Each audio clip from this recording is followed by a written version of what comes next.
Hello दर्शक नमस्ते। आज हामी हर्का साम्पाङको सहर सुन्दरनगरी धरानमा छौँ। यहाँ श्रमदान भइरहेको छ स्वस्तिक चोकनिर। यो बाटोको ड्रेन बनाउने काम भइरहेको छ। तपाईँ देख्दै हुनुहुन्छ यो निर्माणाधीन ड्रेन हो। म तपाईहरुलाई देखाउँदैछु यो ड्रेन यसरी बनिरहेको छ। यो माथि स्वस्तिक चोकबाट बन्दैछ र किन श्रमदान गर्ने र हर्का साम्पाङलाई किन सपोर्ट गर्ने भन्ने विषयमा यहाँ तपाईलाई म डेमो देखाउँछु। हेर्नुस्, यो नाली सरकारले बनाएको अर्थात् सरकार मार्फत ठेकेदार कम्पनीले बनाएको हो। यो बाटो भइहाल्यो। यो म तपाईलाई कट नगरी एडिट नगरी देखाउँछु। ल हेर्नुस्, यो बाटो गयो हैन।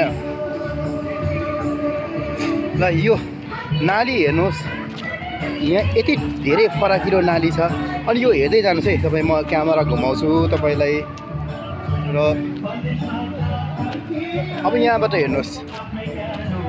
अब यहाँनिर ग्याप हेर्न सक्नुहुन्छ तपाईँ। यो माथि यति धेरै फरक छ, लगभग 4 फिट होला। यहाँनिर हेर्नुहोस्, अब यहाँ सर्प जस्तो क्या, सर्पले भ्यागुता निलेको सर्प जस्तो। हेर्नुहोस्, यो हेर्नुहोस् त, यो चुज भएर गएको छ क्या।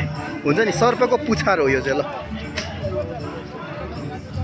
तपाईँ देख्दा हुन्छ नि, केही पहुँचवालाहरूको केही राजनीतिक व्यक्तिहरूको आडमा डरमा त्रसमा यसरी बनाइएको छ यो नाली।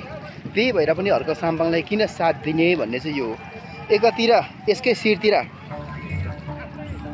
4 फिटको नाली रहेको छ, अनि मुनितिर चाहिँ यस्तो हेर्नु त सर्पको पुछार जस्तो। अब यो बाढी बगेर आउँदाखेरि के हुन्छ त, माथिबाट थोरै अनि जम्मा हुँदै हुँदै हुँदै आउने हो।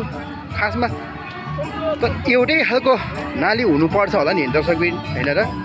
त्यसैले हर्का साम्पाङलाई किन सपोर्ट गर्ने भन्ने विषयमा यो एउटा सानो इट्स स्मल इक्जाम्पल खोयौँ दर्शकबिन।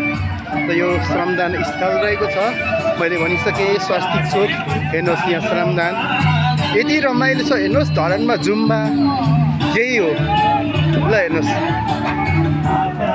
यहाँ दाजुभाइहरू खटिरहनु भएको छ। एकातिर रमाइलो छ, अर्कोतिर हेर्नुहोस् यहाँ कुनै थकान छैन।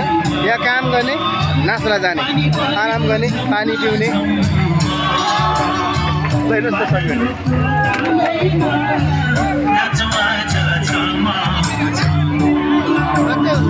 काम गरेर थाकेर बस्नु भएको छ। हेर्नुहोस्, अनि यहाँ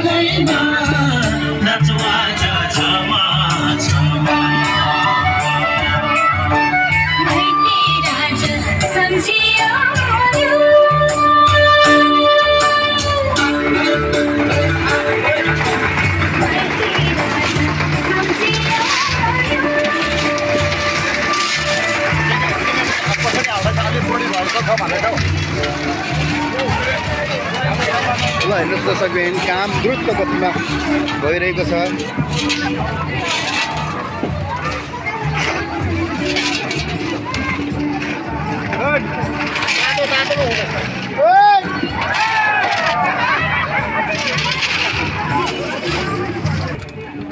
हेर्नुहोस्, मैले तलतिर तपाईँलाई देखाएको थिएँ 4 फिटको लगभग यो नाली 4 फिटको छ। यहाँ सुरुमा पनि सानो छ र तल सर्प जस्तो ठ्याक्कै यो सर्पको पुच्छर र टाउको जस्तो छ। हेर्नुहोस् त, सर्पको टाउको यो भयो पुच्छर तलतिर, अनि बिचमा चाहिँ यसको लगभग 4 फिटको ग्याप छ क्या। त्यसैले समर्थन गर्ने कि विरोध गर्ने, हर्का साम्पाङको समर्थन गर्ने या विरोध गर्ने तपाईँको यो नलेजको कुरा हो, तपाईँको ज्ञानको कुरा हो। किन हर्का साम्पाङलाई सपोर्ट गर्ने? ल हेर्नुहोस् त, यहाँनिर लगभग आज 500को हाराहारीमा हुनुहुन्छ होला। यहाँ स्वतः श्रमदानको लागि आउनुभएको छ। यस्तो तातो घाममा अहिले लगभग कति बजिसकेको छ, 11:26 यो धरानको तातो घाममा हेर्नुहोस् खटिराख्नु भएको छ। त्यसैले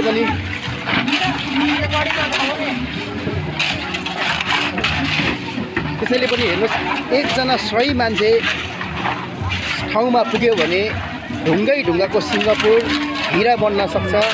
र एकजना मान्छे सही मान्छे ठाउँमा पुग्यो भने कुलमान घिसिङ, जबकि हप्तामा 18 घन्टा लोड सेडिङ हुने विद्युत प्राधिकरणमा एकजना मान्छे सही ठाउँमा पुग्यो भने के हुनसक्छ, लोड सेडिङको अन्त्य हुनसक्छ। र एकजना हर्का साम्पाङ ठाउँमा पुग्दा के हुँदो रहेछ भने यो समर्थन गर्ने या विरोध गर्ने कुरा तपाईँको हातमा छ।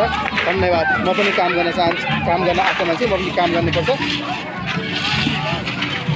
र मेरो भिडियो कस्तो लाग्यो हेर्नुहोस् द्रुत गतिमा स्वतः स्फूर्त रूपमा यहाँ यो लगभग यो 11:30 बजेको घाममा हेर्नुहोस् स्फूर्त न त यहाँ कुनै पार्टीले दबाबमा लिएर आएको छ न त कसैले ताकेता गरेर लिएर आएको छ र पनि उहाँले स्वतन्त्र रूपमा काम गरिराख्नु भएको छ हेर्नुहोस् श्रमदान धरान बनाउने अभियानमा जुट्नु भएको छ मेरो धरान भनेर आउनुभएको छ हेर्नुहोस् भिडियो हेरिदिनु भयो त्यसको लागि धेरै धेरै धन्यवाद।